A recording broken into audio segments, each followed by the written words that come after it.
কি করলি? হ্যাঁ টেন্ডার দিতে দেয় নাই। ওই কি করলি? হ্যাঁ হায় হায়, বাচ্চার টেন্ডার মাদা, ওই 16 বাচ্চার হাত, ওই 16 বাচ্চা আমি কাইতে 1 মাস আমি আমার পকেটের ভিতর ভরে রাখবো। তোরা কি করলি আমারে? তোরা কি শুনাইলি আমারে?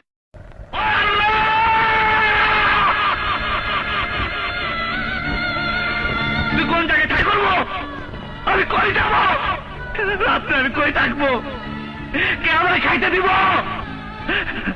তুই আমার খালতো বাইরে মারছস, আমি কোনো পুলিশ কেস করলাম না। এই বইলা তুই আমারে ভয় দেখাইতাছস। আমি বাদশাহ, আমি কিন্তু নিজেই বাদশাহ। আমার এই জায়গায় আসতে কেউ সাহায্য করে নাই। আমারে অ্যারেস্ট করতে আইছেন? দুনিয়ার মধ্যে এমন কোন লোক নাই যে আমারে অ্যারেস্ট করতে পারে।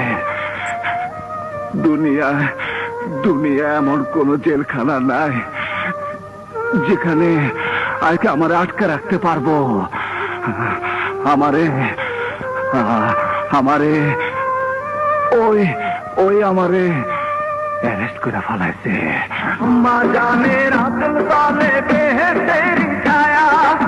তুমি রাজনীতি করো কে? মানে মানে বুঝো নাই? বেটা, বেটা, তুমি রাজনীতি করো কে? রাজনীতি করে কোনো সেবা করার জন্য। জনগণের সেবা, জনগণের সেবা তো করো না তোমরা, জনগণের এটা করো তাই না? একজনের ভালোবাসাই আমাকে সম্পূর্ণ বদলে দিয়েছে। ওই ভালোবাসা ছাড়া আমার জীবনে এখন আর কিছু নেই স্যার। তাহলে তো তুমি খুব শীঘ্রই তোমার ভালোবাসার কাছে ফিরে যেতে পারবে। হ্যাঁ স্যার। আসসালামু আলাইকুম, আমি মোহাম্মদ রফিকুল ইসলাম জুনিয়র মান্না। আমার ভিডিও ভালো লাগলে লাইক কমেন্ট শেয়ার করবেন, ভালো না লাগলে ক্ষমা দৃষ্টিতে দেখবেন।